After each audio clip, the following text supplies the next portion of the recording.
Bonjour à tous, bienvenue sur ce webinaire. Nous avons devant nous 1h30 pour aborder le sujet de l'accès au marché pour des solutions de e-santé.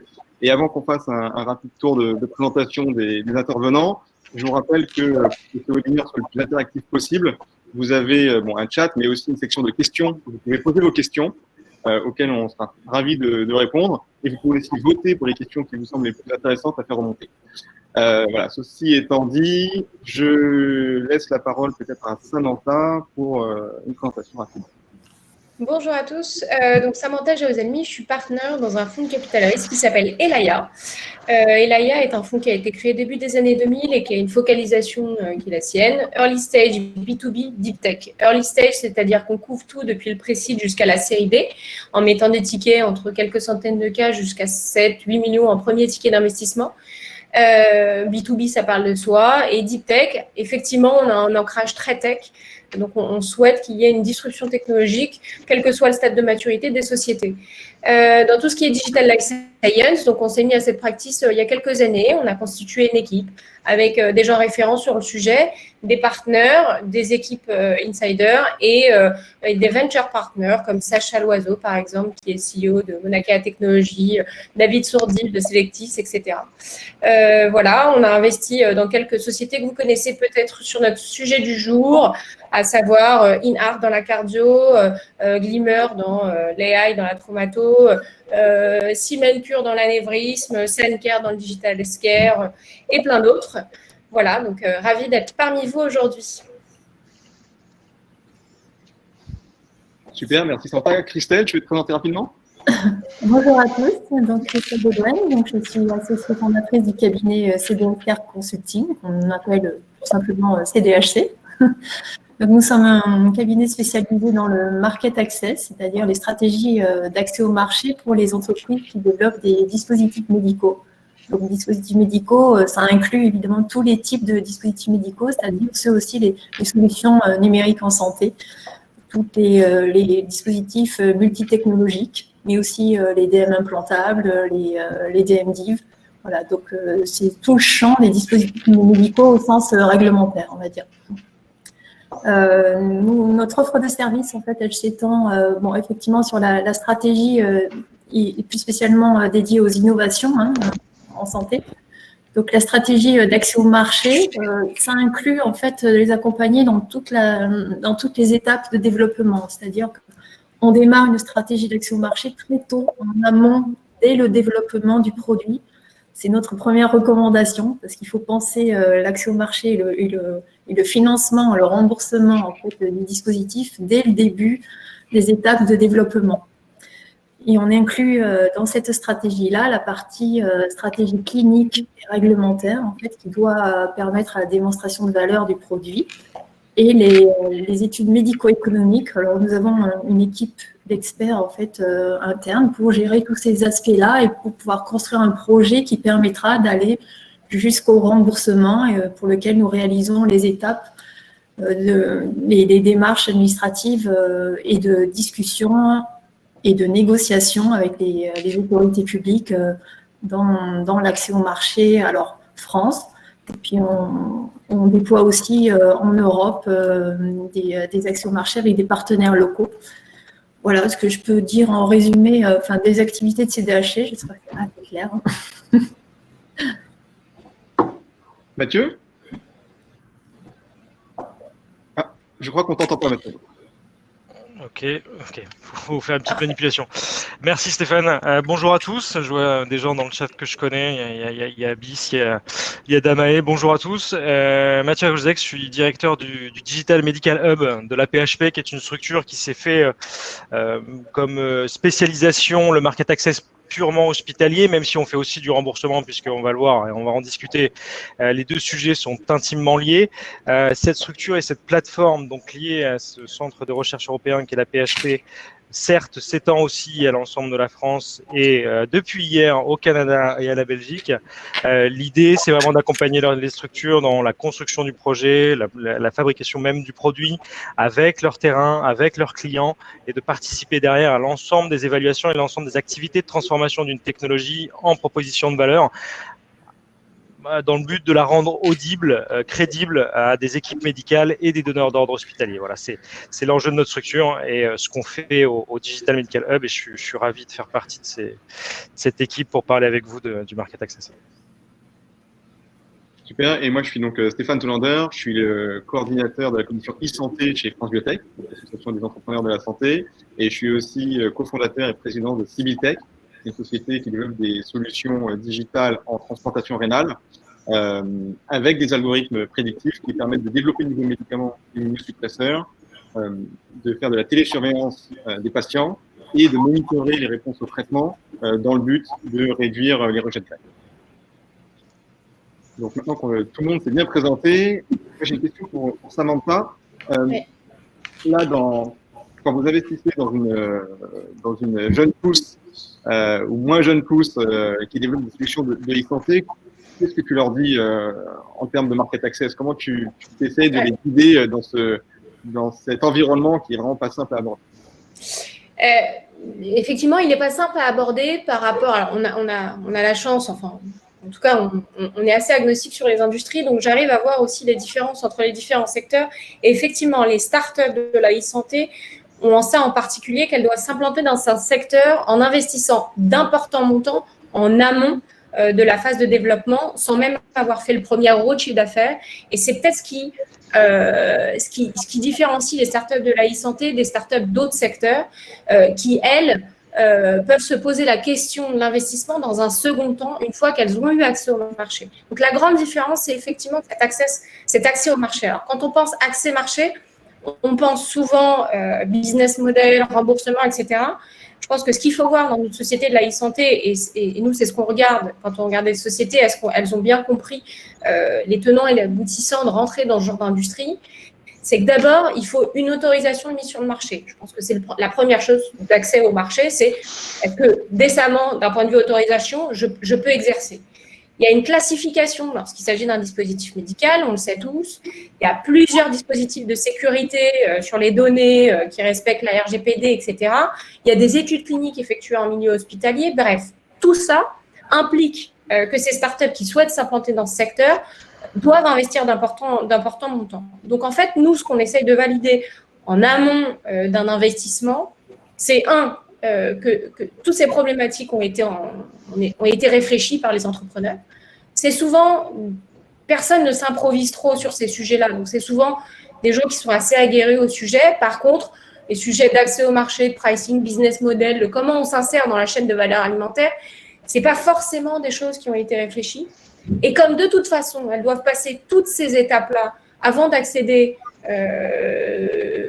au marché, alors que ce soit le client final, que ce soit le monde hospitalier, etc. Il faut du temps, il faut de l'argent. Donc, c'est pour ça qu'on les voit souvent très, très amont. Donc, moi, la première chose que je recommande à nos entrepreneurs ou nos futurs entrepreneurs, c'est effectivement de réfléchir à comment on s'insère dans la chaîne de valeur alimentaire parce que, malheureusement, la priorité n'est pas le patient. Alors, c'est peut-être un peu compliqué comme ça à dire. En fait, c'est un sous-jacent, c'est un prérequis nécessaire, mais pas suffisant. Il faut s'insérer dans une chaîne de valeur alimentaire.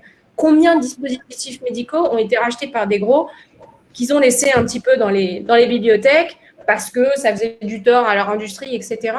Et ça, c'est des choses vers lesquelles on n'a pas envie d'aller parce qu'on a de grosses ambitions pour les sociétés dans lesquelles on investit. Donc, il faut prouver très tôt que le dispositif médical, le plaît, quel que soit l'environnement dans lequel vous œuvrez, va s'insérer dans une chaîne de valeur alimentaire et du coup, soit va permettre, par exemple, au monde hospitalier d'augmenter la top line, de réduire ses OPEX. Évidemment, il faut qu'il y ait un output patient et médical et scientifique. Mais encore une fois, ce seul output ne suffit pas. Donc, même si vous avez des études cliniques effectuées en milieu hospitalier qui prouvent un certain nombre de choses, il se pourrait effectivement que même si vous améliorez la santé et la vie des patients, vous n'ayez pas accès au marché. Et ça, je pense que c'est des choses qu'il faut intégrer et c'est des questions qu'il faut se poser très en amont.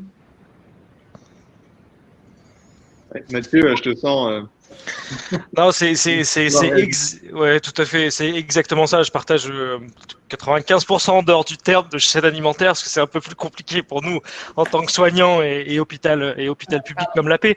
Mais c'est vrai, l'intérêt clinique est important, médico-économique l'est aussi, l'est tout autant. Surtout si on est une ambition et un objectif lointain de remboursement. Au-delà de ça, pour éclairer un donneur d'ordre hospitalier, pour celui qui va signer en bas du bon de commande, dire oui, je veux le produit dans ma structure et je veux qu'on l'utilise, je veux que mes équipes et mes soignants l'utilisent, il faut montrer autre chose. C'est clair, il faut montrer autre chose. Le dégagement de valeur, l'added value, la création de valeur autour de ces outils numériques connectés et digitaux sont bien plus importants que la proposer n'importe quelle molécule, n'importe quel pansement, n'importe quelle prothèse, etc. Donc, ils le savent très bien. Il y a à creuser plus profondément la proposition de valeur globale de ces produits. La dette value qu'ils dégagent, elle est organisationnelle, elle est économique, elle est d'optimisation globale, de process interne, de workflow clinique. Et ça, il faut le prouver. Ça peut pas être une promesse. On peut pas venir devant un directeur ou devant un DAF ou un contrôleur de gestion en disant vous faites l'acquisition de mon produit, il va se passer ça, ça et ça. Ouais, ok. C'est comme si on venait devant un prescripteur avec des essais probants sur le cochon en demandant monsieur, prescrivez-moi. C'est pas possible. C'est pas une promesse. C'est une promesse. C'est un potentiel. Prouvez-le sur le terrain. Alors derrière, on pourra parler aussi de comment on peut le faire. Et je pense qu'on a des difficultés à le faire quand même, ça c'est sûr. Mais c'est certain qu'il faut avoir cette activité-là. Et je suis entièrement d'accord avec Samantha. Complètement. Ouais, donc ça requiert quand même là je parle effectivement pour Civitech, qu'on arrive à paralléliser énormément de choses en tant qu'entrepreneur, c'est-à-dire se poser la question de la chaîne de valeur, qu'on ne connaît pas forcément, parce qu'on n'est pas forcément de ce milieu-là à l'origine. Donc forcément, quand on a passé 10 ou 15 ans dans la santé et dans le market access, on peut commencer à naviguer. Quand on vient soit de la recherche, soit purement du médical, mais qu'on n'est pas accoutumé à la complexité du market access, ou qu'on vient comme moi simplement du digital, c'est pas évident à aborder. Donc il faut se poser très très vite, et très vite se poser effectivement la question de à qui va bénéficier mon produit, comment est-ce que je peux éventuellement le segmenter sur des business lines différentes, et c'est ce qu'on a fait. Nous, on a commencé à travailler avec l'industrie pharmaceutique parce qu'on avait là un payeur qui était évident et on s'insérait dans son modèle économique, et c'était beaucoup plus facile à démontrer. D'autant plus qu'on n'avait pas besoin, en travaillant avec l'industrie, d'avoir de marquage. Maintenant, quand on commence à déployer nos solutions auprès du monde hospitalier, on a vu passer tous les enjeux de système qualité, ce qui pour une toute petite boîte est quand même assez lourd, pour être clair, surtout dans le cadre de la réglementation qui va être mise en place en mai prochain. Et avoir un dossier technique suffisamment robuste pour être marqué, et surtout dans notre cas marqué 2A dans la nouvelle classification des DM. Encore une fois, c'est un certain nombre d'étapes qu'il faut arriver à franchir, et pour ça, il faut, comme le disait Samantha, absolument être financé sur le moyen terme, parce que c'est pas quelque chose qu'on peut bootstrapper, si j'ose dire, contrairement à mais par contre, si je peux me permettre, c'est le point de vue d'un financier, d'une financière en l'occurrence. Effectivement, l'accès au marché est plus contraint dans les sociétés de la e-santé. Par contre, moi, dans mon monde, on achète pour mieux revendre. Et le marché de l'exit est très différent dans les boîtes de la e-santé qu'il ne l'est dans une boîte SaaS du digital de manière classique. Donc, en fait, l'accès au marché est effectivement plus contraignant parce que vous avez un certain nombre d'étapes à passer. Par contre, c'est ça la value added que vous créez. Et ça a de la valeur en soi. Et moi, c'est ce que je dis à mes entrepreneurs qui se posent des questions essentielles de comment on va faire le premier euro de chiffre d'affaires. C'est évidemment très important parce qu'en bout de chaîne, il faut aller montrer que la proposition que vous allez créer a une valeur en soi et il y a un besoin et qu'il y a des gens qui sont prêts à l'acheter, quel que soit à la fin le donneur d'ordre. Mais par contre, vous avez un avantage que n'ont pas les autres startups des autres industries, c'est que le fait d'être marqué, le fait d'accéder au remboursement, le fait d'avoir été sous contrainte et d'avoir accédé à ces contraintes et surpassé ces contraintes, vous donne une valeur en soi qui est complètement décorrélée de la valeur financière, de la valeur de la top line ou de la valeur d'un multiple d'EBITDA, ce qu'on pourrait regarder sur une boîte, encore une fois, du digital classique. Donc là, c'est là où il va falloir que vous soyez assez malin en tant qu'entrepreneur, et c'est ce qu'on essaye d'insuffler à nos entrepreneurs, c'est qu'aller chercher tout ça, c'est peut-être compliqué, c'est peut-être painful, mais ça a une valeur en soi. Moi, j'ai des sociétés dans mon portefeuille qui, avant même d'avoir fait 1 euro de chiffre d'affaires, 1 euro, ou alors elles en ont fait un, mais avec un acteur, en l'occurrence un gros manufactureur de dispositifs médicaux, avant même d'avoir fait 1 euro ou d'avoir fait 1 euro avec cette personne-là sans marquage, ou avec un début de marquage, ou en tout cas un passe vers le marquage CE, avaient déjà des offres sur la table en dizaines de millions d'euros. Parce qu'ils savent à la fin, ils savent, ces grands donneurs d'ordre et ces grands acteurs qu'au début l'entrepreneur a du mal à appréhender, etc., eux savent comment vous insérez dans la chaîne de valeur alimentaire. Parce qu'ils ont l'habitude, parce que ça fait 30, 40, 50 ans qu'ils sont sur le marché. Exactement. Ouais, il est quand même important de dire que les solutions de santé numérique, en fait, sont innovantes, ça c'est sûr, en termes de technologie, en termes d'usage, c'est vraiment des innovations. Donc, et les entrepreneurs qui développent ça sont très innovants, sont des nouveaux acteurs, en fait, sur le marché du dispositif médical. Mais donc, ces technologies ont des spécificités, donc ils rendent parfois difficile certains aspects, en fait, du market access, de l'accès au marché. Mais néanmoins, en fait, il ne faut pas perdre de vue. Et il faut rester très optimiste pour les entrepreneurs, c'est que le marché des dispositifs médicaux, d'abord, c'est un marché en croissance, un marché bien solide, qui se dynamise, qui est en recherche aussi d'innovation pour se relancer, pour garder ce rythme de croissance, et en même temps, qui est un marché avec des règles et des habitudes en fait bien installées, avec des acteurs qui savent bien faire de la stratégie de développement et bien développer du business. Et donc, il ne faut pas perdre de vue ça. Et s'insérer dans ce marché-là, c'est aussi saisir cette opportunité-là. Donc, garder cette logique d'innovation, mais aussi capitaliser en fait sur l'expérience de ce marché-là et les stratégies qui fonctionnent, parce qu'elles ne sont pas remises en question par l'innovation numérique. Au contraire. Ce que j'entends de ce que tu dis, c'est qu'on a, et pour rejoindre peut-être ce que disait Samantha, il y a finalement deux grandes voies d'accès au marché. Il y a une voie qui est de dire, bon, si vous êtes DM, soyez marqué CE, soyez dans le cadre réglementaire, évidemment. Une fois que c'est le cas, vous pouvez trouver votre business en vous adossant à des acteurs qui vont vous positionner de manière autonome et à qui vous allez pouvoir vendre, que ce soit un manufactureur, une pharma ou sur de la vente en direct à des établissements, si j'entends bien. Effectivement, il y a plusieurs stratégies. La voie du remboursement, et là, le payeur, c'est pas cet acteur industriel, mais l'assurance maladie d'une manière ou d'une autre, ou les mutuelles. Oui, alors il faut tenir compte aussi du fait que pour beaucoup de partenaires, en fait, le fait de penser, d'avoir une stratégie d'accès au marché remboursé, que ce soit en France ou dans d'autres pays, ça a une valeur pour à la fois les investisseurs et les partenaires potentiels, en fait. Dans le DM, c'est assez classique, par exemple, que beaucoup d'innovations françaises sont développées, puisqu'on a une capacité de création qui est assez importante en la matière, avec des personnels, des chercheurs et des médecins de haut niveau qui innovent beaucoup. Et en fait, beaucoup d'industriels savent saisir ces opportunités dès lors que le projet est bien construit en termes d'accès au marché et de business développement. Et effectivement, c'est fondé sur la logique de remboursement, parce qu'il y a un atout au remboursement qui est aussi que c'est une protection de l'innovation. C'est-à-dire que les premiers à arriver, ce sont ceux qui créent les standards.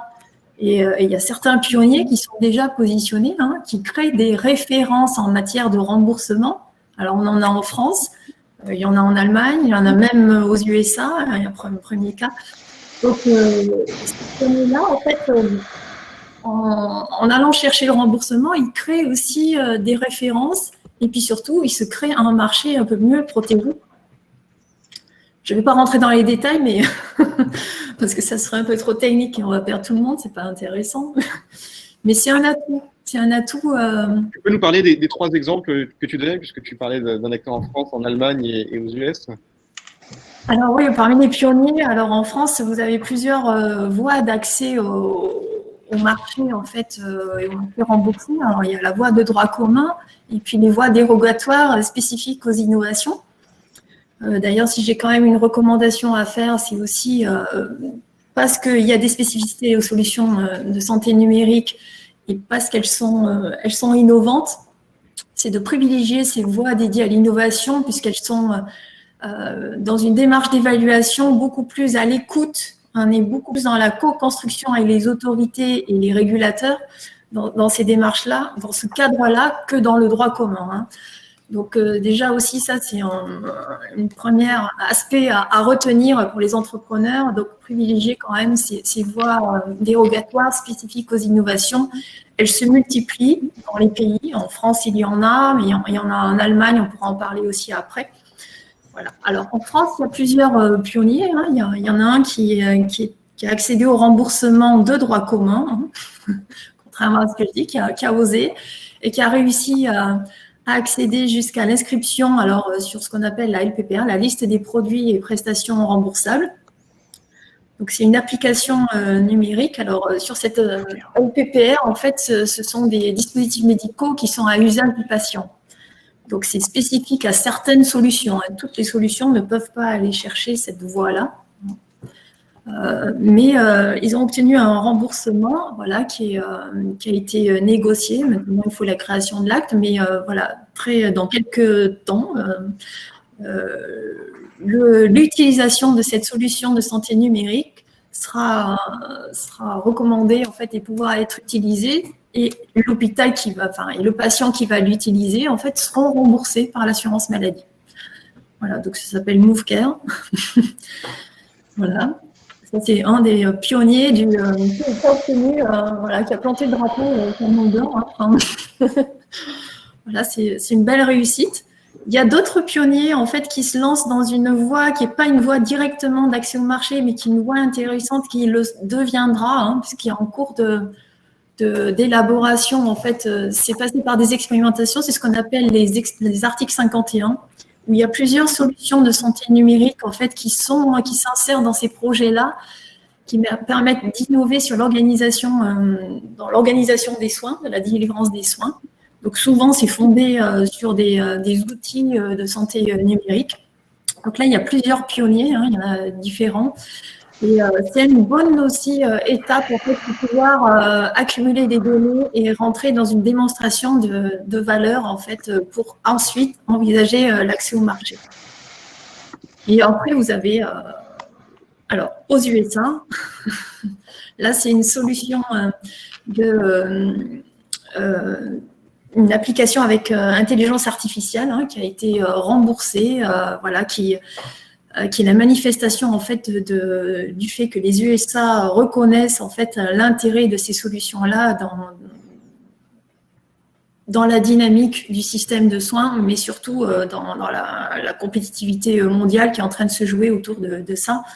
Donc c'est un virage important. Voilà. On pourra parler de l'Asie. En fait, l'Asie a développé aussi une stratégie d'innovation numérique très, très, très soutenue par l'État. Donc, la Corée, effectivement, depuis 20 ans, investit massivement et a créé, en fait, tout un système de santé fondé sur des hôpitaux numériques. Donc, beaucoup axé, en fait, sur l'hôpital connecté et la télémédecine. Donc, le DMP, le dossier médical du patient, en fait, est généralisé en Corée. Donc, tout est numérisé, tracé, consultable de n'importe quel endroit. Et la télémédecine est pratiquée de façon généralisée. Voilà. Donc, ils continuent d'investir massivement parce qu'ils veulent être les leaders, en fait, de l'e-santé. À côté de ça, plus récemment, la Chine aussi a fait notamment de l'intelligence artificielle un axe stratégique de développement économique hein, de son système et a développé en fait une expérimentation avec un hôpital connecté, donc un hôpital qui est totalement connecté mais qui fonctionne en réseau avec des hôpitaux plus éloignés en province, donc c'est dans la province de Shanghai, avec un système d'abonnement à plusieurs niveaux pour les patients. Donc, c'est à la fois une ouverture à toutes les technologies en santé et puis une organisation des soins complètement fondée sur la dynamique digitale. Donc, j'imagine que la Chine est peut-être un exemple parce qu'ils arrivent à à partir de zéro et de construire tout un système de santé digital à partir de zéro. Nous, on a quand même un existant dans lequel on doit s'inscrire. Enfin, quand je dis nous, c'est en Europe, aux États-Unis en particulier. Et c'est vrai qu'on a des enjeux peut-être de démonstration de valeur dont on discutait tout à l'heure. C'est-à-dire qu'une fois qu'on a identifié à qui démontrer la valeur, la question c'est comment est-ce qu'on démontre cette valeur. Donc, tout ça, Manta, tu disais que un industriel pouvait peut-être mieux que la start-up encore savoir comment l'insérer dans la chaîne alimentaire. Mais justement, quand on a des innovations où il n'est pas tout à fait clair où elles vont se positionner dans la chaîne de valeur, comment est-ce qu'on peut les accompagner, je sais pas, Mathieu par exemple, à la PHP pour les positionner correctement et démontrer la valeur? Ouais, non, c'est une très bonne question et je partage ce que disait Christelle sur la base culturelle sur laquelle s'appuyer. C'est essentiel parce que c'est un monde qui comprend certaines choses et ne comprend pas d'autres. Il faut savoir innover, mais à petits pas. Innover dans la façon d'évaluer un outil, la façon d'imaginer de nouveaux business models. Tout ça, il faut y aller à coup de cran et de petits pas et pas trop risquer un nouveau modèle. C'est clair que l'HAS est à tous les étages de décision de tous nos systèmes de régulation. On a des bases culturelles qu'on appelle l'evidence-based medicine, etc. La médecine basée sur la preuve. On a besoin de répondre à ces standards. Donc en effet, ce qu'on faisait hier sur le médicament autour de la clinique et la médico-économique, l'intérêt c'est de reproduire des standards de design, des standards de méthodologie sur du randomisé, etc. Des choses que les gens comprennent, les chefs de projet de la HAS comprennent, ou des donneurs d'ordre hospitaliers et des chefs de pôle dans nos hôpitaux publics comprennent comme design, mais d'y associer des critères de jugement qui sont un peu différents. D'aller chercher sur ces critères de jugement, sur lesquels on travaille, et on aimerait bien travailler avec Glimmer, mais on était en cours de discussion, mais on a Braintail, on a fait un peu ça aussi avec Civiltech, Stéphane, sur l'idée de à la fois des aspects d'ergonomie, des aspects ce qu'on appelle sommatifs et formatifs, beaucoup sur des aspects de sécurisation. Il y a beaucoup d'outils d'intelligence artificielle qui permettent de sécuriser une prise de décision médicale, mais comment on compare sans et avec l'outil ces prises de décision par les médecins? On a des outils, par exemple, en REA, qui peuvent économiser beaucoup ce qu'on appelle l'épargne cognitive, du stress, de la fatigabilité mentale. Dans le contexte actuel, c'est hyper intéressant pour les RH, qui sont une autre cible de donneurs d'ordre au niveau de nos hôpitaux, dans des access markets purement hospitaliers. Donc voilà, l'idée c'est quand même de reprendre des designs, des méthodologies que tout le monde comprend, mais d'y associer de nouveaux critères de jugement pour aller chercher profondément la substantifique moelle qualitative de ces produits. Ça c'est un enjeu qu'on prend en charge à la PHP et au DMH, et aussi toujours pareil, les business models. Les business models sur lesquels on s'inspire, parce que c'est à peu près la même histoire à raconter. Le CEPS a été très créatif en termes de business model, des accords prix-volume, dégressifs à partir d'un certain volume, capés sur une espèce de forfait mensuel, et des choses qui sont à reprendre, mais qui sont à construire avec les gens du terrain et avec les clients, et avec les donneurs d'ordre, avec des DAF, avec des directeurs d'affaires financières, des contrôleurs de gestion, des chefs de pôle, des directeurs hospitaliers. Il faut les mettre autour de la table. C'est ce qu'on fait au DMH, ce qu'on fait dans notre structure, pour à la fois créer cette proposition de valeur, créer toute la stratégie de market access, Christelle avait entièrement raison, préparée dès le début, travailler sur l'ensemble de la proposition de valeur de l'outil, qu'est-ce qu'elle va dégager dans nos prises en charge et dans nos workflows cliniques, imaginer sur des méthodologies culturellement acceptées l'ensemble des critères de jugement à y associer, l'ensemble des KPI à y associer pour aller chercher et s'assurer de la promesse qu'on fait état avec notre solution. Et puis derrière, une fois qu'on a fait aussi de l'économie, parce qu'on va faire l'économie, de l'organisationnel, la médico-éco, on va penser au business model. Et là, c'est à ce moment-là où il faut mettre un donneur d'ordre, un DAF, un contrôleur de gestion. On s'est appuyé sur nos évaluations. On a fait économiser tant par patient, tant par prise en charge par mois et par an. Voilà ce qu'on vous propose comme business model. Soyons créatifs ensemble. On partage le risque des premiers déploiements, des premières expérimentations. Vous allez être nos premiers hôpitaux à déployer notre outil. Vous nous faites confiance. On s'engage avec vous à créer des business models, peut-être qu'ils sont avantageux aussi, peut-être sur du 20%. Voilà. Il y a plein de choses à imaginer. Il faut être créatif et il ne faut pas hésiter à intégrer dans ces discussions nos clients et les hôpitaux. Il y en a très peu qui diront non. Et on peut être ensemble, on peut créer des super trucs. Mais du coup, je me permets moi de poser des questions parce que c'est des questions que je me pose pour mes boîtes, mais en fait, je pense que la question à laquelle les entrepreneurs ont du mal à répondre, c'est à la fin qui est le payeur. Et souvent, le payeur n'est pas le prescripteur. Non. Et du coup, nous, on arrive dans des boîtes au début, alors soit pré, soit post-marque HCE, quand il s'agit de dispositifs médicaux plus ou moins complexes. Et en fait, on a toujours cette même problématique, c'est qu'il faut trouver les évangélistes. Je sais pas, je vous prends l'exemple de Symantec, donc qui fait un soft qui permet de sizer le stent, le flow diverteur, le coil, dans le cadre d'un anévrisme. Donc, c'est de la personnalisation du dispositif médical. Donc, il travaille évidemment avec les hôpitaux et avec les neuros, qui sont souvent leurs premiers évangélistes, mais il faut trouver des neuros qui ont assez de poids dans les hôpitaux pour pouvoir imposer des choses aux payeurs. Et en fait, c'est là où j'avoue que c'est un peu un casse-tête parce que le prescripteur n'est pas le payeur. Et il y a plein d'industries comme ça. Hein. Mais alors, la seule différence... Excuse-moi, Christelle. C'est exactement ça le market access, c'est-à-dire qu'il faut tenir compte de ça et étudier en fonction de la solution, enfin du dispositif tel qu'il présente la proposition de valeur, de voir quelle voie il peut suivre. Et à ce moment-là, une fois qu'on a déterminé quelle sera sa place en fait et auprès de quel payeur, hein, est-ce qu'on va, comme je le disais tout à l'heure, vers la LPPR ou est-ce que c'est la création d'un acte qui sera référencé CCAM par exemple, ou est-ce que ce sera directement une négociation avec l'hôpital. Enfin, donc toutes ces voies-là sont diverses et s'adaptent. Enfin, il faut tenir compte des spécificités de la solution qui est développée. Toutes ne peuvent pas aller vers la LPPR, toutes n'ont pas intérêt à négocier directement avec les hôpitaux. Enfin, c'est cette stratégie-là qui a élaboré. Alors avec quand même, hein, je le rappelle, parce qu'effectivement, on en a parlé un petit peu, mais la HAS a ses méthodes. Elle reste valable, en fait, aussi pour les solutions de santé numérique. C'est pareil dans les autres pays. Hein. Ne critiquons pas la HAS dans ce côté rigide. C'est pareil en Allemagne, en fait. C'est pareil aux USA. En fait, la démonstration clinique reste prépondérante. Il faut ajouter à ça, en fait, une démonstration avec médico-économique, avec des méthodes qui sont éprouvées, recommandées et validées par les standards internationaux. Hein.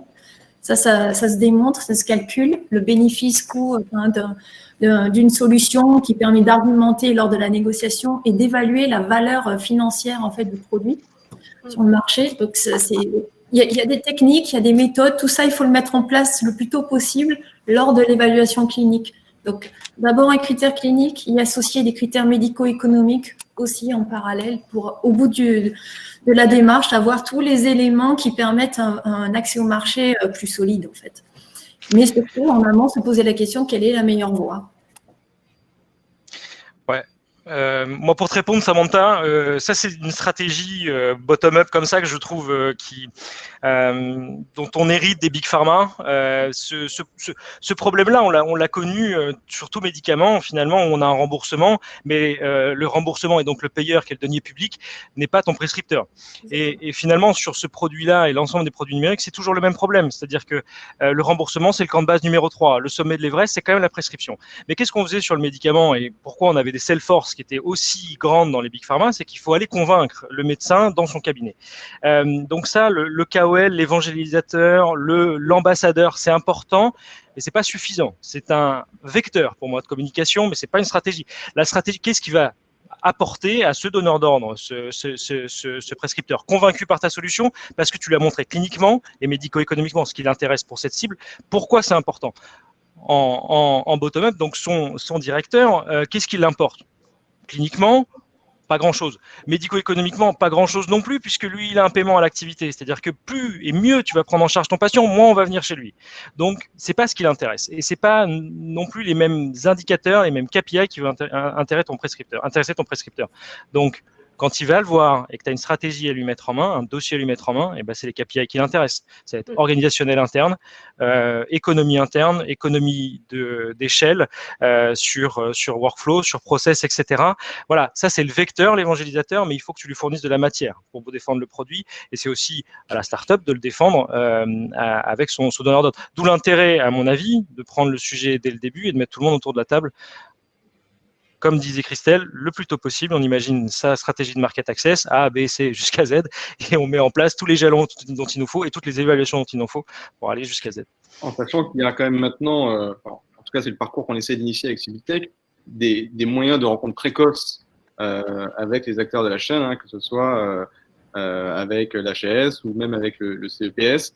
parce que on est quand même sur un terrain d'innovation où les choses sont en train de bouger. Et donc, de fait, il faut qu'on arrive à participer collectivement à la définition de ces nouveaux modèles, de ces nouveaux critères d'évaluation. On peut innover, mais c'est vrai qu'il y a des choses qui vont être intangibles. Hein. Démontrer la valeur clinique et la valeur médico-économique pour l'acteur auquel on s'adresse, ça, c'est l'évidence même. Après, comment on le fait, avec quelles données, avec quels marqueurs, avec quelle transformation du parcours de soins, parce que c'est évident qu'une solution, quand un médicament vient s'ajouter à la doctrine de traitement, bon, moi, je pense que le différentiel et la randomisation dans les bras cliniques est assez simple.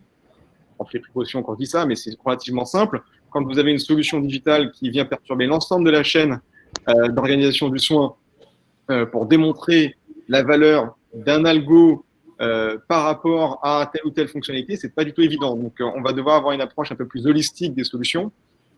Et ça, c'est vraiment un travail qu'on doit mener de concert, parce que personne aujourd'hui, je pense, même mondialement, Christelle, n'y a réellement réfléchi et n'a une solution faite. Il y a des choses des réflexions en cours, notamment la FDA, en fait, réfléchit par exemple à intégrer des outils de simulation et de modélisation médico-économique.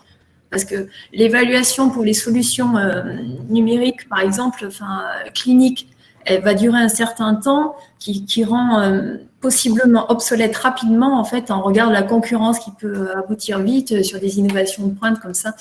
Donc, c'est un des défauts, en fait, du système d'être peut-être trop lent dans l'évaluation en regard de la dynamique du secteur.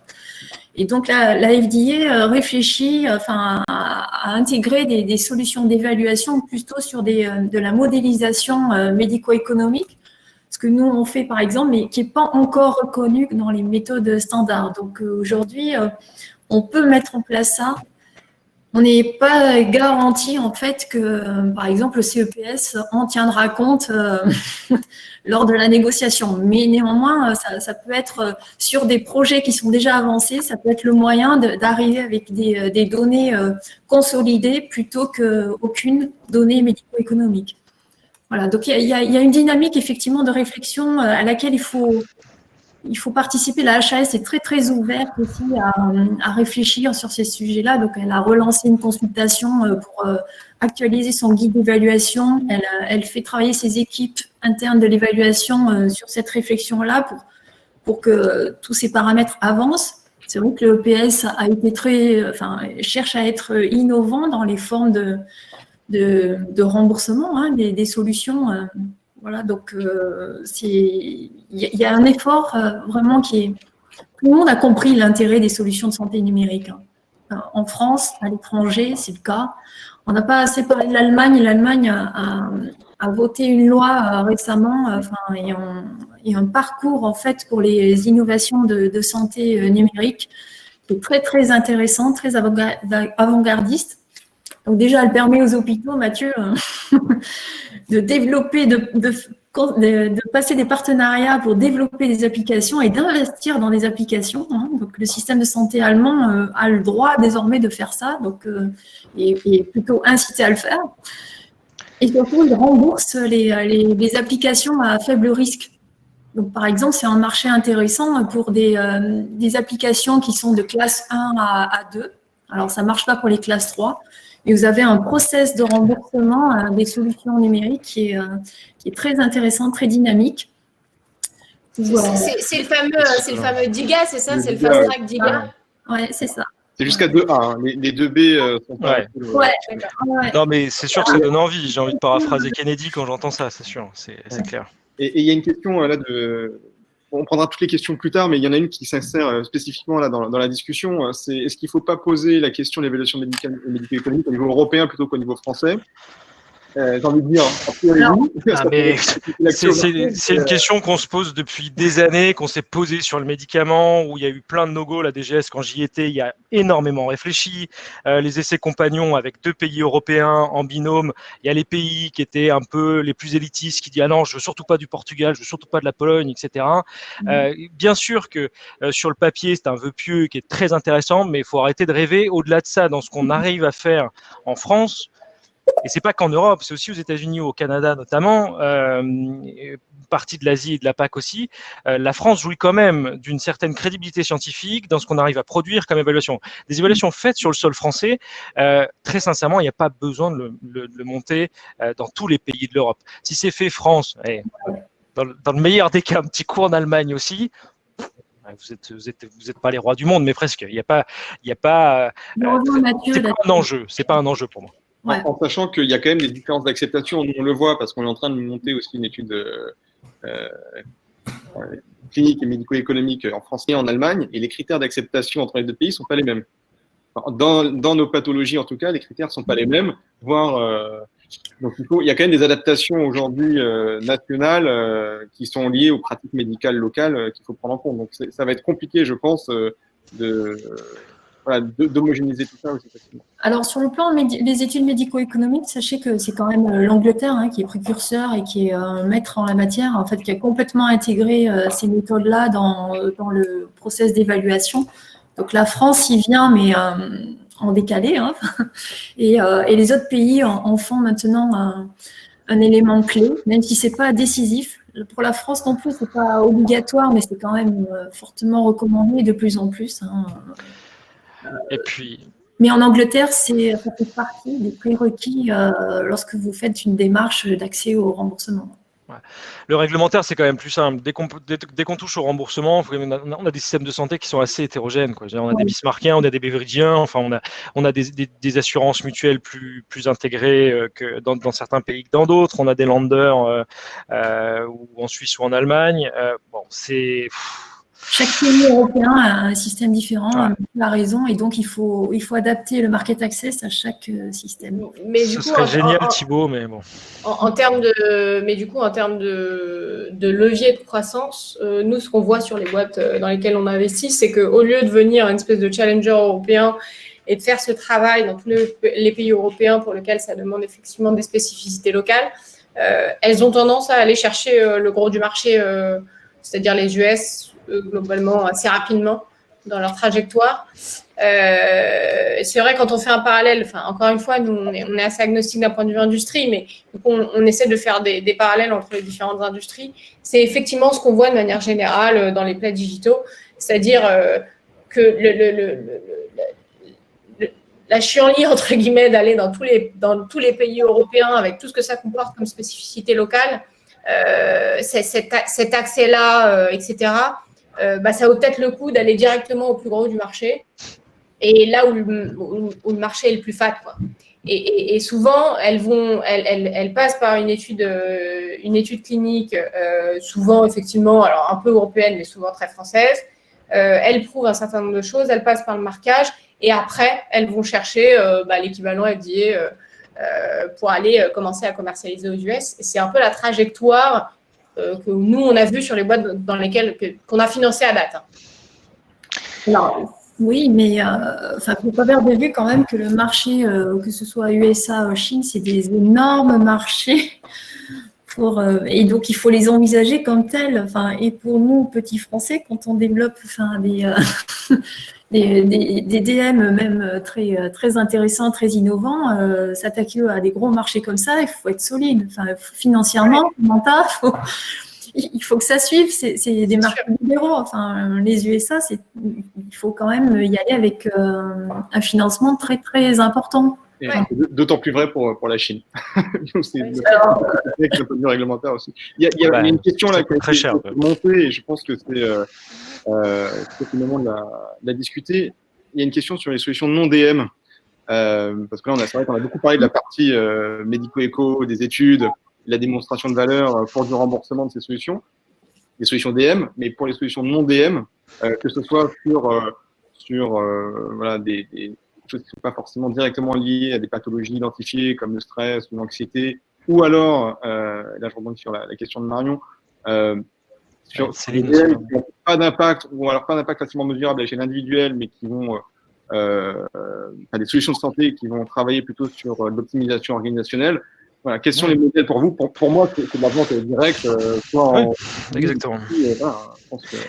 Alors, c'est là où il y a peut-être une voie à utiliser. En fait, j'en ai parlé un petit peu tout à l'heure. Excuse-moi, Mathieu. C'est des expérimentations article 51, puisque ce sont des expérimentations qui permettent de tester des organisations innovantes, en fait, qui vont permettre au système d'être plus efficient en rendant une meilleure qualité des soins. Donc, s'il y a des applications, des solutions, diverses et variées qui rentrent dans cette logique-là, ça peut être intéressant en fait de s'inscrire avec des partenaires professionnels de santé, établissements concernés sur un champ particulier pour faire une expérimentation qui viendra démontrer en fait l'intérêt de cette solution pour après chercher une extension possible. Mais, ouais. Non, mais je partage que c'est une voie possible. Après, c'est 8 à 10 mois. Pour l'instant, j'en vois rien de probant et qui sortent sur quelque chose d'intéressant. On aura peut-être dans plusieurs années une histoire à raconter, mais il faut que au terme de ces articles 51, certaines choses rentrent dans le droit commun, ou au moins le process analysé, allié à l'ensemble des briques technologiques montées pour ce projet, soit utilisé derrière. Pour l'instant, j'en ai pas vu grand-chose, malheureusement. Toujours est-il que... il n'y en a aucun qui sont encore sortis. Expérimentation. Ouais. Mais en tout cas, de ce qui est prévu, ça me fait un peu peur. Mais bon. Ouais. Bon, on verra. Mais après, il y a des choses qui sont quand même un peu plus directes. Si la proposition de valeur est suffisante pour un hospitalier et un directeur hospitalier ou n'importe quel donneur d'ordre, ou comme je disais tout à l'heure, n'importe quelle structure intéressée par la solution, Marion parlait, ou Céline Barbier parlait de la gestion de stress, de l'anxiété, du burn-out, etc., qui en effet ne s'attaque pas à une cible denier public, population générale, mais plus ressources internes, les évaluations qu'il faut monter, faut être un peu innovant, il faut un peu risquer. Hier, ou il y a encore quelques années, le Q5D en qualité de vie n'avait aucune valeur à l'HAS, où l'ensemble des évaluations autour de la qualité de vie du patient n'avaient que très peu de valeur. Petit à petit, c'est inséré dans ce qu'on appelle l'état de l'art des méthodologies d'analyse et des évaluations probantes et d'intérêt, validées scientifiquement et finalement pris à charge et pris en considération par les reviewers de l'HAS, ou même, très sincèrement, dans un temps assez, un court terme, probablement et potentiellement un critère principal de jugement pouvant conduire à un remboursement. Et cette qualité de vie chez le patient, on peut très bien. À mon avis, je suis dans 1-2 ans maximum, surtout pour les solutions numériques, ça pourrait être en critère de jugement primaire, avec bien sûr du quali, etc. associé, mais on va s'affranchir à un moment donné du critère dur clinique, j'en suis persuadé. Et j'espère, en tout cas pour les produits numériques, sinon ça va être très problématique. Mais cet aspect-là des choses, et cette approche-là, et cette stratégie générale qu'on a prise chez le patient, il faut la reporter chez le médecin. Donc oui, il faut des pionniers, oui, il faut quelques équipes cliniques qui adhèrent au projet. Très sincèrement, de ce qu'on a réussi à mettre en place aujourd'hui, ils adorent, ils trouvent ça vachement innovant, ils sont très contents de faire partie des gens qui expérimentent cette voie parmi les premiers. Et puis il faut faire monter l'état de l'art, il faut valider scientifiquement ces nouveaux questionnaires. Nous on s'inspire de la NASA, donc vous dire qu'on est mature, c'est impossible.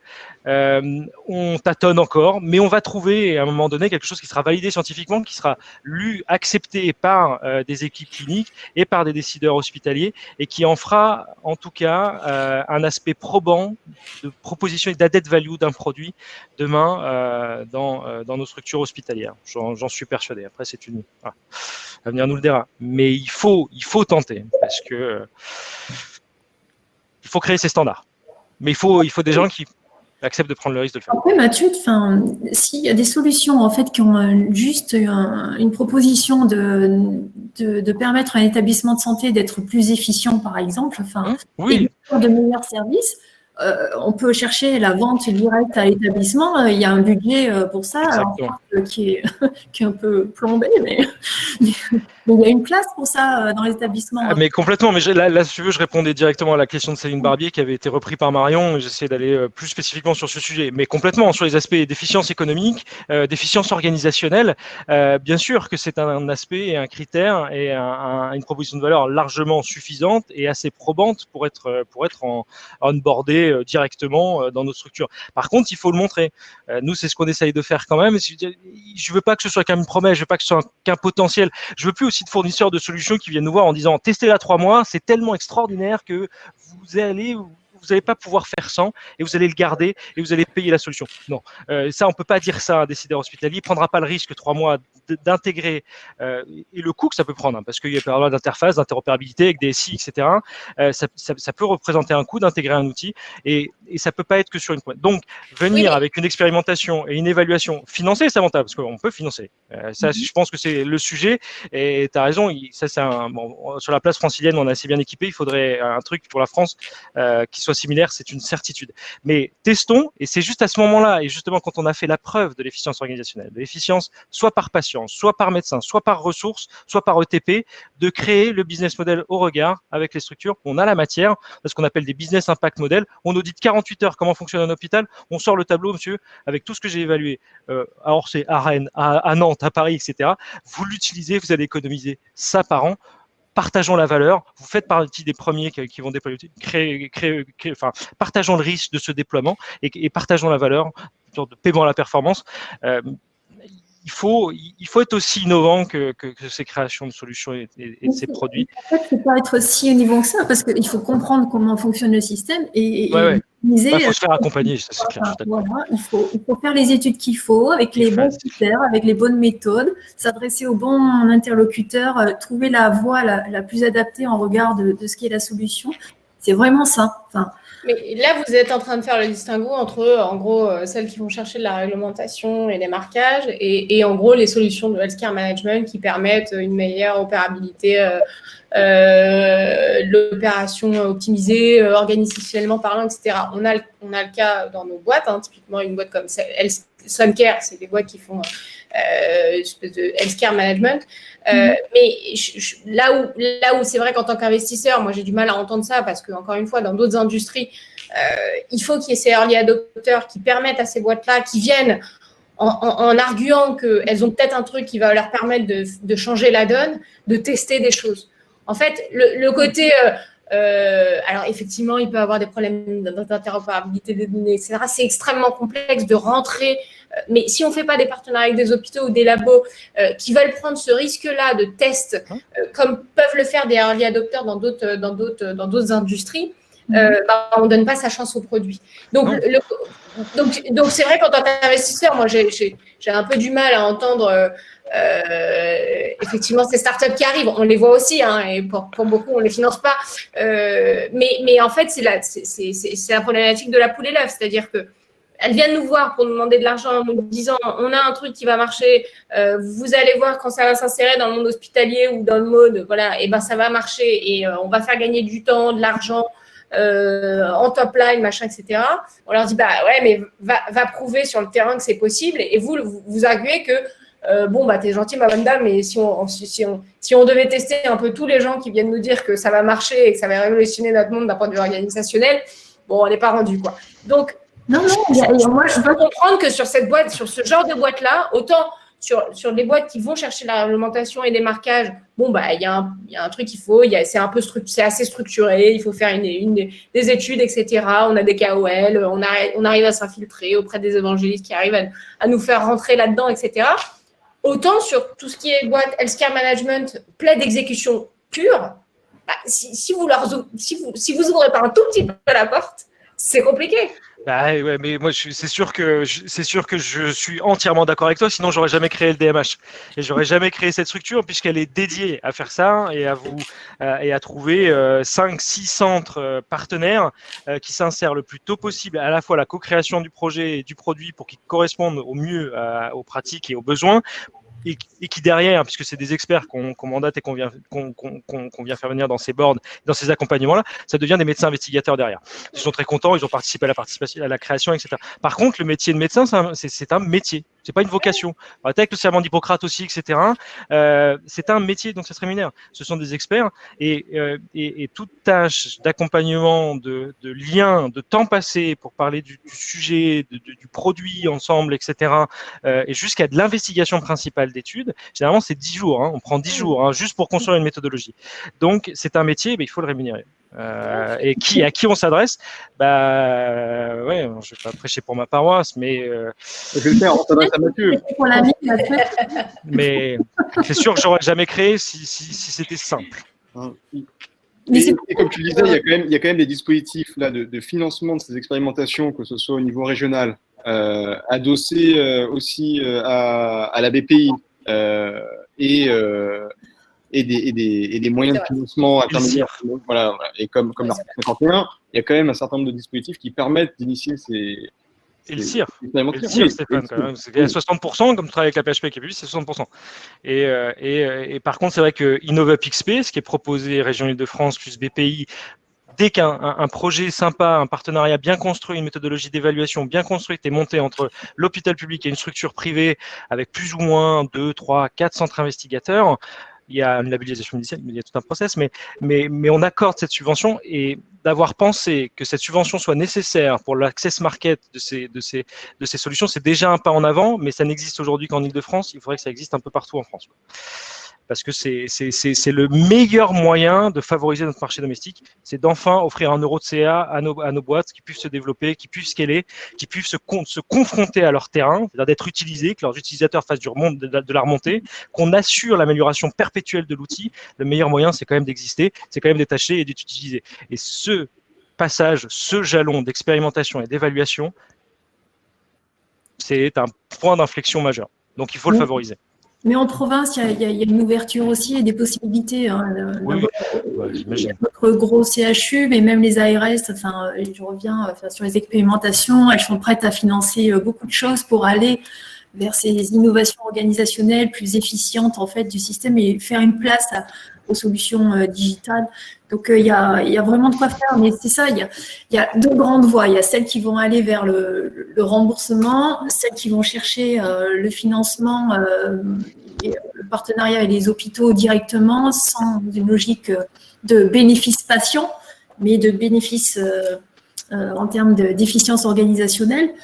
Mais tout ça, pour en faire la démonstration, à chaque fois, quand même, il faut faire les modèles économiques, en fait, de démonstration et de valorisation, en fait, puisqu'à un moment donné, il va falloir quand même négocier une valeur. Et cette détermination de la valeur, elle n'est pas si simple que ça. Et souvent, nous, on voit des industriels qui ne savent pas bien le faire, parce qu'il ne s'agit pas que d'intégrer des coûts, des marges, en fait. Il faut avoir une réflexion un peu plus large que ça. Donc, il faut aussi faire un gros volet business développement. Mais ça me permet de revenir sur la toute première question de Céline Barbier, qui a été pas mal votée. Là, on voit les investissements nécessaires pour déployer des innovations, qu'elles soient DM ou non DM. Et évidemment, les premiers vont essuyer les plâtres, peut-être investir plus que les autres. Et en quoi faire tout ce travail en amont protège d'avoir des solutions qui viennent tout simplement répliquer la solution et dire en fait les évaluations ont été faites, nous on est exactement comme la solution A, on fait exactement les mêmes choses, donc maintenant on veut aussi avoir le remboursement et on veut aussi être adopté et on a les mêmes ROI ce qui a été démontré dans les établissements. Alors effectivement, je te vois sourire. Idéalement, en fait, le remboursement, c'est le Graal quand même, puisque ça offre un financement pérenne, un niveau de prix qui est relativement favorable à l'industriel qui propose un prix, même s'il y a une négo avec le CPS. Donc déjà, et c'est une inscription au remboursement pour en règle générale 5 ans, renouvelable. Donc ça ouvre un marché en fait stable, pérenne, bien solide financièrement, puisque l'assurance maladie paie dès lors qu'il est utilisé à chaque fois sans difficulté. Donc effectivement, c'est un Graal. L'autre atout du remboursement, en fait, c'est, quand je le répète, c'est d'être une protection de l'innovation, en fait, parce que aller au remboursement, vous l'avez compris, c'est une démarche longue de construction, de démonstration, de discussion et de négociation. Une fois que vous y êtes, en fait, vous avez fait la démonstration sur une revendication avec des preuves cliniques, une étude clinique qui a fait cette démonstration. S'il y a un concurrent qui prétend être équivalent et qui veut aussi accéder au remboursement, il n'y a plus d'inscription en générique tout simplement automatiquement. En fait, il devra s'inscrire aussi, mais en apportant une étude de supériorité.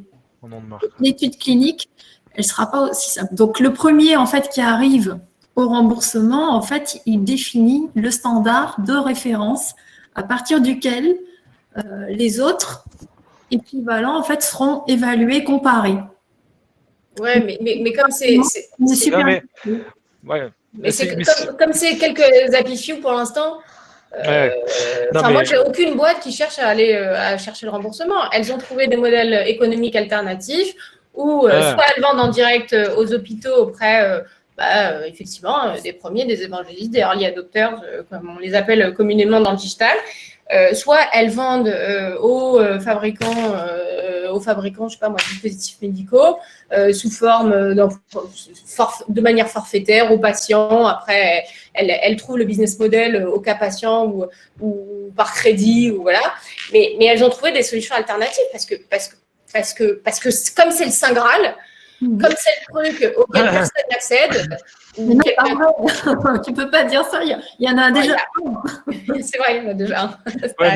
Non, mais la question de Samantha, elle est vachement pertinente. Elle est hyper pertinente. Surtout dans ta vision, Samantha, parce que c'est vraiment premier arrivé, premier servi et the winner takes all. Chez nous, en tout cas, dans le monde hospitalier, dire que c'est assez inverse parce que créer des situations de monopole avec des structures qui trustent l'ensemble du marché, c'est à éviter, mais de façon assez importante. On a des très très mauvais exemples aujourd'hui dans les plateformes SaaS où ça a été très compliqué parce qu'ils font plus aucun effort. Ceci dit, on parle de MoveCare, Fabrice Denis et partners au DMH. On a déjà conseillé à des structures de ne pas aller se faire rembourser en l'état et sur leurs actifs technologiques parce qu'ils allaient ouvrir un marché. Tu prends l'IOMT, par exemple, qui, sans vertical d'IA associé sur des alertes ou des critères composites, qui est capable de faire de la prédiction ou du diagnostic. Si on va juste sur de la numérisation de l'info, alors déjà, pour avoir le remboursement, il faut avoir beaucoup d'espoir.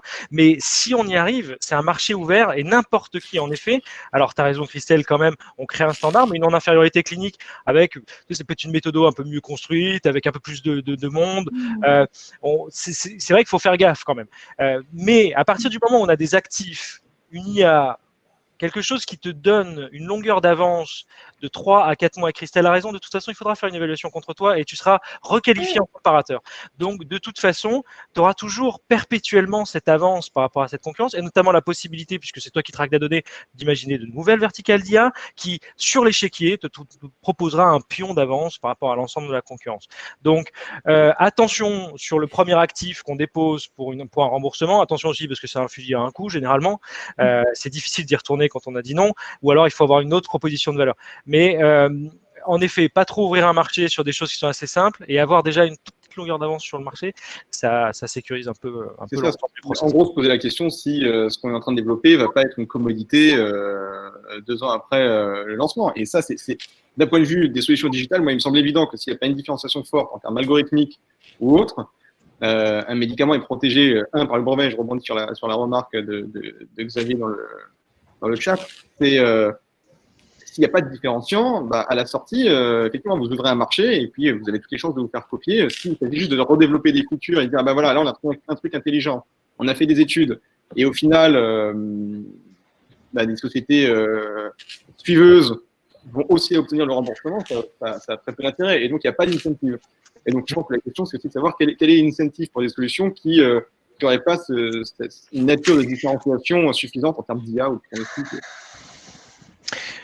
La question se pose aussi sur les brevets. Hein. Il y a des fois où on ne dépose pas un brevet parce qu'ils n'ont pas envie qu'il soit public et le droit d'auteur, enfin en tout cas sur ces solutions-là, c'est un peu complexe. Mais je voulais rebondir sur quelque chose. Garder une avance sur le marché, c'est quelque chose de quand même qui est réalisable, surtout sur les premières parts de marché et les premiers partenaires captés. Ça me paraît tout à fait possible. Il faut surtout faire attention à ce que la solution qu'on propose, c'est vrai que je me répète, mais que la solution qu'on propose en remboursement ait une longueur d'avance certaine sur technologiquement sur ce qui peut être fait sur le marché aujourd'hui, c'est clair. Ça, en tout cas, c'est ce que je pense personnellement. De toute façon, la stratégie, vraiment, je le répète, elle est à considérer à chaque cas, quoi. Il n'y a pas une voie unique, systématique. En fait, il faut quand même réfléchir à la stratégie selon la solution, selon ce qu'elle est en mesure de démontrer, d'apporter. Il faut quand même être aussi open mind dans les stratégies à déployer, hein. Mais effectivement, quand même, plus vous inscrivez dans le financement du système de santé tel qu'il fonctionne, en fait, et plus vous ouvrez un marché stable et pérenne, en fait. C'est notre recommandation. Alors, il y a soit le remboursement, mais je vous dis, c'est pas pour toutes les applications, toutes les solutions. Il y a des critères d'entrée pour les inscriptions. Mais après, voilà, le remboursement en France, en fait, le système étant nationalisé, quand vous allez au remboursement, soit par le remboursement du DM, soit par le remboursement via l'acte, en fait, vous avez une logique nationale, en fait. Il vous suffit après d'aller convaincre les praticiens de prescrire pour avoir bénéficié du remboursement. Et donc, votre marché se déploie très rapidement. C'est l'avantage du remboursement. C'est dans un système nationalisé aussi. Mais c'est vrai que dans un vœu pieux, on a tendance, nous, qui sommes un peu extérieurs à tout ça, de se dire, OK, je comprends le claim de dire, insérons-nous dans ce qu'il existe aujourd'hui. Mais on est quand même en train de se dire que c'est bien le modèle économique des hôpitaux et du monde hospitalier qui constitue un enjeu pour pas mal de boîtes et qu'on pourrait orienter ce modèle de manière un peu différente pour que effectivement on puisse y insérer de manière un peu différente. Je sais pas, un modèle basé sur une rémunération forfaitaire, sur la qualité des soins administrés, j'en sais rien, mais je pense que ça au-delà de se dire. Alors, aujourd'hui, le principe de financement des hôpitaux, ça reste la tarification à l'acte. Donc, il faut chercher à la création d'actes pour pouvoir rentabiliser en fait l'utilisation d'une solution, d'un DM. Mais il y a des solutions en fait qui sont sur lesquelles on ouvre la voie. C'est justement ces articles 51 par exemple sont à la recherche en fait d'intégration de nouvelles solutions avec de nouvelles approches, qui sortent de la tarification à l'acte. D'accord. Innover sur ce financement-là. Et donc, c'est là où il faut être force de proposition, effectivement, sur des choses très innovantes. Ouvert ça, pardon, Mathieu. Non, c'est juste que j'ai retrouvé ce que je voulais dire. Donc, mais tu as entièrement raison en plus. Mais je rebondissais sur ce que tu disais, Samantha, donc tu as une vision très winner-take-all, etc. Nous, faut pas, et notamment l'HAS, il ne faut pas oublier que tous les 3 ans, il y a une réévaluation. Alors, c'est 3 mais généralement, les inscriptions, nom de marque, on est sur 3 ans. C'est pas qu'on va être remettre dans le pot commun, mais on a des essais de phase 4 où on va contrôler vraiment pour être certain que ce qu'apporte la solution est important, etc. Et on va remettre en question cette inscription. Donc à la fois, il ne faut pas avoir peur de la concurrence. Et certes, la vision du financier, elle est très importante. Et sur le premier, reprenez le marché, c'est important. Mais j'aimerais bien que les financiers aussi peut-être sortent aussi un petit peu de ça, parce que c'est pas parce qu'il y a de la concurrence, c'est pas parce qu'il y a une meilleure équipe, c'est pas parce qu'il y a une meilleure solution qui a juste 2 mois d'avance que c'est elle qui, dans 2 ans, existera sur le marché, sera mieux valorisée qu'elle. Donc, mais nous, il faut bien qu'on se base sur. Il faut bien qu'on se base sur des choses. Enfin, en gros, le métier d'un investisseur en early stage, il est assez complexe, quelle que soit l'industrie, parce que par définition, à ce stade de maturité, il n'y a rien. Il n'y a pas de top line, il y a à peu près une équipe constituée. Alors, dans le cadre des boîtes de la e-santé, encore une fois, comme on ne s'improvise pas dans ces sujets-là, il y a souvent effectivement des gens autour, des KOL, qui sont de bonne composition et très bienveillants envers ces sociétés-là pour les accompagner. Et souvent, dans l'équipe de management, effectivement, une caution médicale, scientifique, etc. Donc ça, c'est très rassurant. Mais en gros, il y a une équipe, quoi. Il y a une équipe, il n'y a pas de top line, il n'y a pas de marquage, il n'y a pas d'accès au marché, il y a un peu d'argent parce que, effectivement, l'État aide beaucoup et donc, par des subventions, etc., ils ont su… et il y a une techno, voilà. Et il y a un proof point technologique. Donc, nous, c'est là-dessus qu'on s'insère et on est très contents et c'est notre boulot depuis 20 ans et on est ravis de le faire. Mais c'est vrai que nous, comme notre métier, c'est déceler un peu les signaux faibles, il faut bien qu'on se raccroche à quelque chose, quoi. Donc, j'entends ton point et je suis d'accord que sur ces métiers-là, et c'est pas pour rien qu'il y a eu des fonds spécialisés, etc., parce qu'encore une fois, en termes d'accès au marché, c'est différent. Il faut insérer de l'argent un peu plus tôt pour accéder au marché sans attendre un premier euro de chiffre d'affaires, etc. Mais il faut bien qu'on compare de choses comparables, quoi. Et c'est vrai que moi, j'ai rien de très, très tangible, à part une techno, des études cliniques, un ROI, une valeur ajoutée. Donc, c'est là-dessus que je me base pour essayer de… Voilà. Et une équipe. Et ça, c'est le nerf de la guerre. Et c'est vraiment la chose sur laquelle on investit au début. Et une table de capitalisation qui est souvent dans des boîtes très early stage, complètement éclatées dans votre monde, parce qu'il y a des gens qui sont venus très tôt, qui ont mis un peu d'argent, mais pas trop, et qui ont pris une part substantielle du capital. Donc, il faut gérer avec tout ça. Dans notre monde à nous, qui est celui du capital. De temps en temps, tu as des royalties. De temps en temps, tu as des trucs, tu te rends compte, mais pourquoi lui, il prend un bout de ce que tu fais? Je ne comprends pas. Voilà.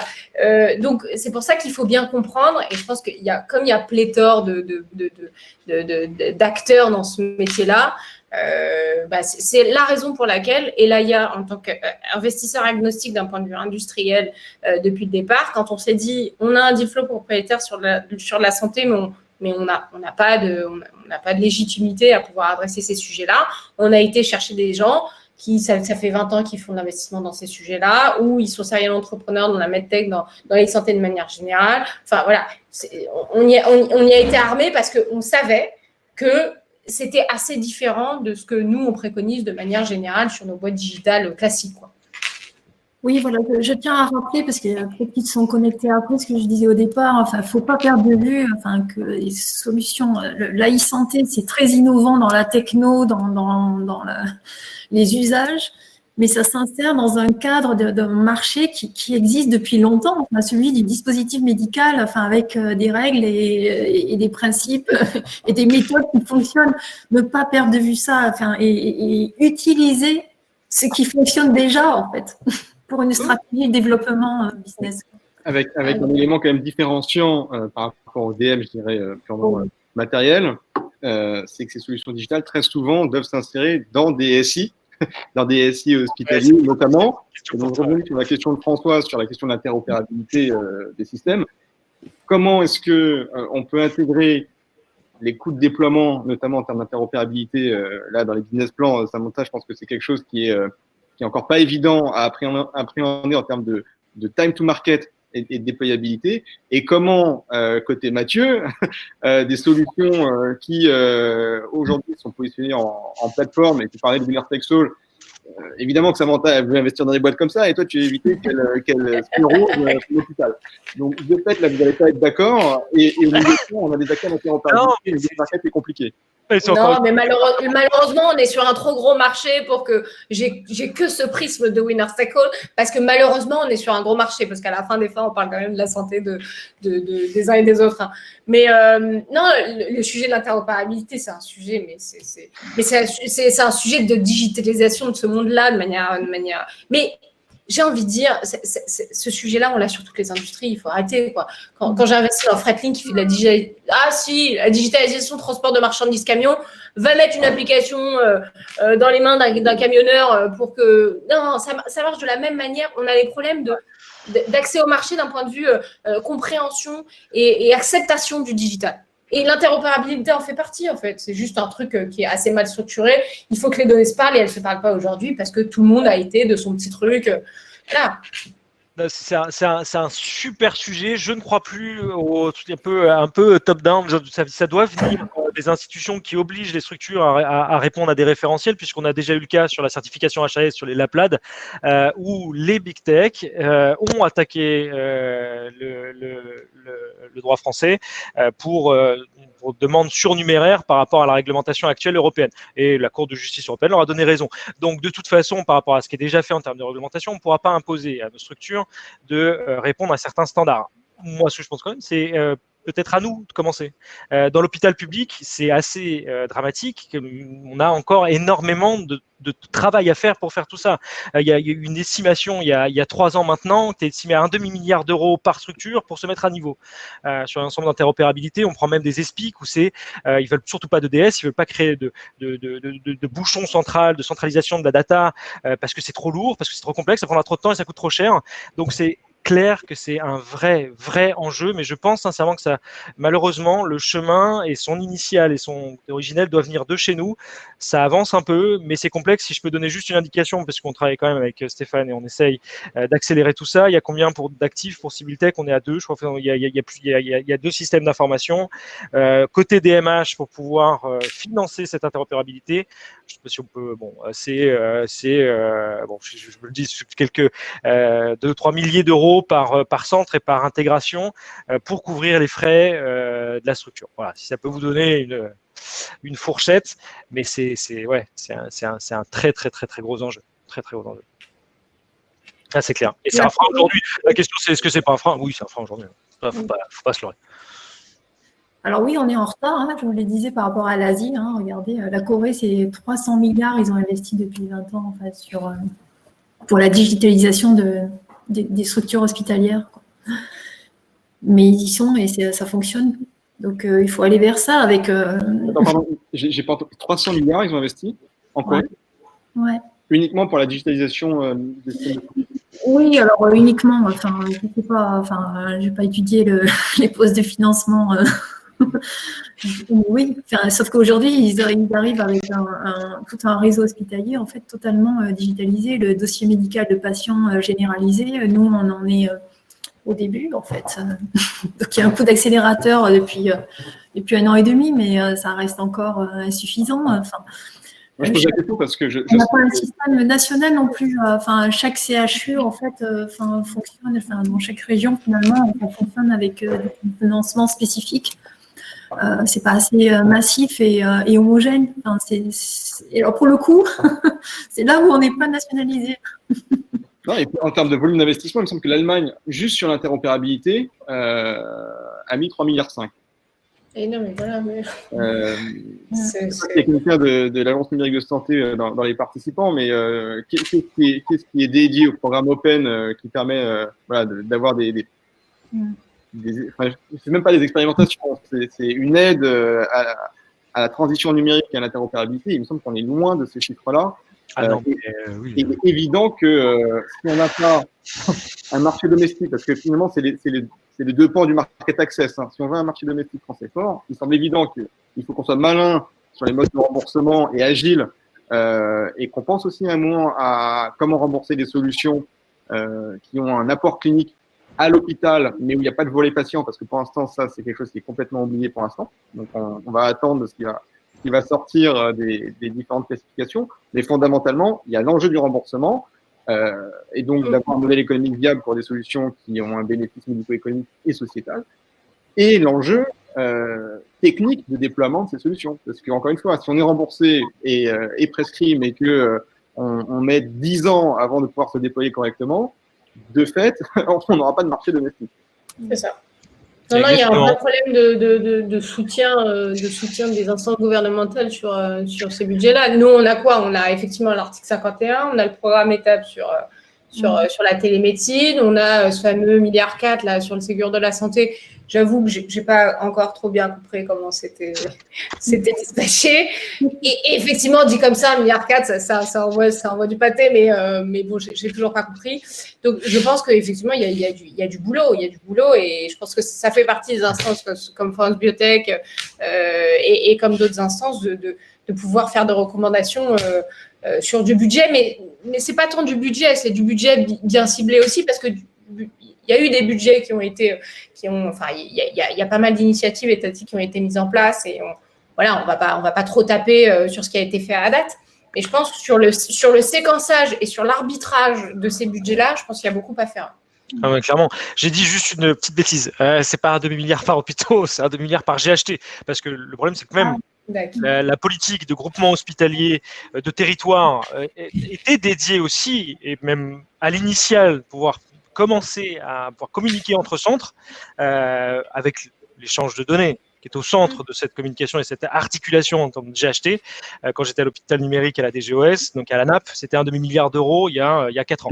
Donc même 3,5 milliards, Stéphane, on en serait déjà loin. Alors même on est très loin en France en termes d'allocation de budget sur ces questions-là, mais même les 3,5 milliards allemands ne suffiraient pas. Il y a beaucoup de boulot. Il y a 60 applicatifs. Il y a 60 applicatifs. Je prends un ESPIC comme Saint-Jo, il y a 60 applicatifs différents. Il y en a plus de 353 à la PHP.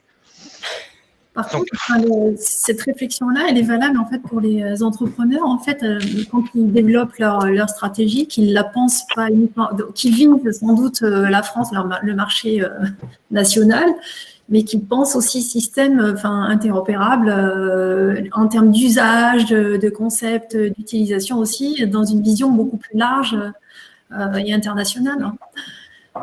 Et de ce point de vue-là, il me semble que le modèle tu parlais des États-Unis tout à l'heure. Je pense que la solution à laquelle tu fais référence, c'est Viz.ai. Oui, c'est ça. Et donc, eux se sont fait rembourser une solution qui vient se plugger, il me semble, sur un DM uniquement à l'hôpital. Donc là, on a une solution digitale à base d'intelligence artificielle. Il n'y a pas d'application patient qui est remboursée selon un modèle d'add-on par Medicare. Non, c'est pour ça que c'est des pionniers, mais qui sont en train de finalement créer les bases en fait d'une place dans le droit commun, on va dire, pour ces solutions innovantes technologiquement en fait, sur lesquelles le droit commun en fait n'avait pas considéré, n'est pas adapté spécifiquement, mais petit à petit, parce qu'elles arrivent. Donc, on commence à leur faire une petite place. Alors, elle est encore difficile, étroite, mais petit à petit, ça s'installe. Et ça oblige, en fait, d'ailleurs aussi, les régulateurs, les autorités de chaque pays à trouver des aménagements adéquats. Et moi, c'est un modèle que j'appelle vraiment de mes voeux parce que je vois quand même un certain nombre de solutions qui développent vraiment d'algorithmiques intéressantes à partir notamment des données françaises qui, par définition, ne va pas forcément impliquer le patient. Et qui se retrouvent, on va dire, loqués par les industriels sur lesquels ils s'appuient pour se déployer, que ce soit des plateformes logicielles de HR ou voire des plateformes médicales de grands acteurs du DM. Et le problème, c'est qu'une petite start-up qui vient avec un algo, aussi innovant soit-il, si derrière, il n'y a pas la perspective d'avoir un modèle autre que de venir dans la ligne de business d'un, je sais pas, je ne vais pas donner de nom, mais d'un GE ou d'un Philips ou autre, ça peut être complexe en termes de croissance, quoi. Parce que ils peuvent très bien vous intégrer et puis après faire en sorte de noyer la valeur, quoi. Donc c'est vraiment important, je pense, que dans la perspective, on puisse quand même essayer de segmenter, de discriminer la valeur pour des solutions qui apportent une valeur diagnostique, pronostic avec de l'IA, sans forcément leur dire allez vous vendre à tel ou tel industriel. Non, il faut être confiant aussi dans le fait que ces gros industriels, en fait, voient aussi dans le digital, le numérique, des moyens de rester innovants et d'innover. Et si on reste sur le modèle de la Corée, Samsung, c'est celui qui a permis, en fait, ce niveau de digitalisation de la Corée, en fait, et qui continue en fait d'investir, de susciter de l'innovation, de la création de start-up en fait pour rester un leader mondial. Donc il faut aussi savoir se positionner comme un atout stratégique pour ces gros industriels bien installés et qui aussi se renouvellent grâce à les start-up innovantes qui vont implémenter leur modèle, quoi. Exactement, je pense que ça se situe dans la valeur créée. Je vous fais un parallèle dans un monde qui n'est pas le nôtre aujourd'hui, mais des boîtes qui font de la détection de fraude à l'assurance. Bon, ils arrivent avec un algo, il faut pouvoir l'éprouver sur des données. On a le cas dans notre portefeuille, c'est exactement la même problématique. Ils sont arrivés en disant, on a besoin de vos données, on a un algo qui va révolutionner la détection de fraude à l'assurance, qui est un sujet qui pèse à peu près, qui pèse plusieurs milliards. À partir du moment où vous rentrez dans un sujet qui pèse très, très, très lourd auprès de grands acteurs et que vous arrivez avec une valeur ajoutée, effectivement, le pain de rentrer parce qu'on est sur de l'AI et qu'en gros, la manière d'éprouver de la data, c'est pouvoir d'aller la chercher, c'est d'aller la chercher, cette donnée. Hein. Il ne suffit pas de l'algorithme derrière, il faut la donner on top.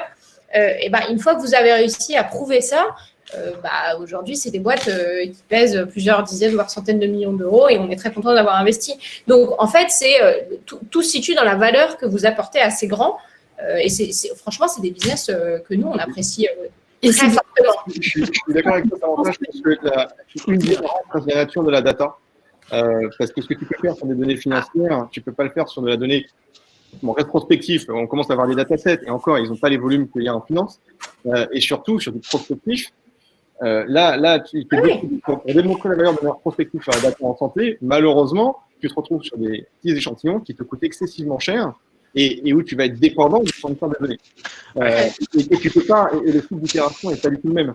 En finance. C'est vrai. En grande partie parce qu'on n'a aucune solution numérique qui est capable de la capter, de la traquer efficacement et de pouvoir en faire des sets derrière. Tu prends des solutions SaaS, tu prends des Maple, tu prends des Implicity, etc., qui sont aujourd'hui des situations de data visualisation qui jouent ce rôle de réceptacle central de la donnée, comme si une startup ont une réelle exigence à la qualité des sets qu'ils en créent en export.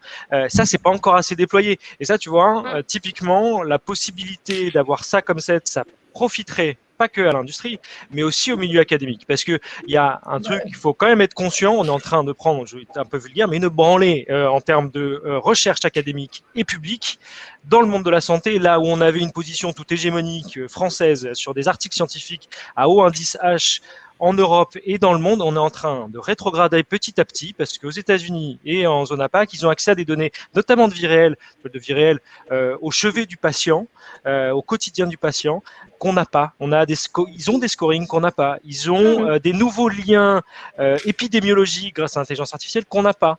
Et très sincèrement, si on continue comme ça, le gap ne va faire que grandir. Donc, c'est une question d'enjeu de marché domestique, c'est une question d'enjeu de recherche locale, c'est une question d'enjeu d'industrie, mais au sens large du terme, et de leadership industriel. Ouais. On arrive tout doucement à la fin du webinaire, donc on ne va peut-être pas terminer sur une note dépressive. Non, pardon. On peut peut-être quand même se dire que ça bouge, que effectivement l'exemple de MoveCare est quand même un exemple mondial en la matière et que c'est faisable. Et qu'on va essayer pour beaucoup, je pense, de s'insérer dans cette voie-là. Et je pense qu'on a besoin de discuter. Donc, qu'on ait encore des webinaires de ce type-là, d'échanger. Je pense qu'on a eu beaucoup de messages. Nous remercions de la qualité des échanges. Je vous remercie aussi de votre expertise. Peut-être un mot de conclusion pour chacun, avec un peu d'espoir. Ouais, non, surtout ne pas dire que c'est compliqué, enfin ne pas dire que personne n'en veut. On est beaucoup à en vouloir de ces solutions-là, on est beaucoup à les désirer. Fournissez-nous simplement les informations dont on a besoin pour prendre des décisions. Mais on en a envie. Voilà. Moi, j'ai un message très clair auprès des entrepreneurs et des entrepreneuses qui nous écoutent. C'est que nous, notre métier, c'est d'investir. Donc, sans vous, on n'est pas grand-chose. Donc, je serais ravie de recevoir le plus de dossiers possible et on essaiera de vous aiguiller au mieux. Et pourquoi pas créer une belle aventure ensemble. Moi, j'ai envie de dire que c'est un marché, vous adressez à un marché en croissance, un marché très dynamique où il y a plein de choses à construire et il y a une place à prendre qui est en train d'être prise petit à petit. Donc, allez-y, foncez, mais foncez avec méthode, structure, en utilisant les leviers qui existent. Voilà, et je vous ai conseillé plusieurs choses. Essayez d'en tenir compte, élaborer une bonne stratégie d'accès au marché très tôt, le plus tôt possible, avec les bons outils. Et faites-vous aider, donc. Par toi, Christelle. Pour ma part, pour répondre à la toute dernière question, face à ces enjeux, France Biotech a créé la commission e-santé précisément dans ce but-là.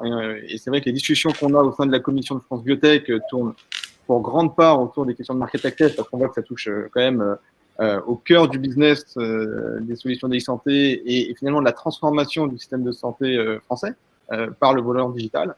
Donc France Biotech, c'est une association d'entrepreneurs de la santé et dans la commission, on a pour objectif d'avoir ce type d'échange, donc d'échanger sur les meilleures pratiques et aider tous les entrepreneurs et les entreprises membres à mieux définir leur business, que ce soit sur le volet réglementaire, d'échanger sur les bonnes pratiques, d'un point de vue même RH ou stratégique. Et l'autre élément, c'est d'essayer de faire remonter, comme on a essayé peut-être de le faire aujourd'hui, les enjeux, les limites du système auquel on peut être confronté aussi et voir comment, notamment les pouvoirs publics, puisqu'on parle de santé, peuvent aussi jouer leur rôle et comment on peut, dans un dialogue constructif, faire avancer les choses. Merci beaucoup, Stéphane. Et merci à tous d'avoir écouté. Merci aussi notre partenaire. Voilà, merci à tous. Merci à tous. Et à bientôt. Merci. Bonne journée. Au revoir.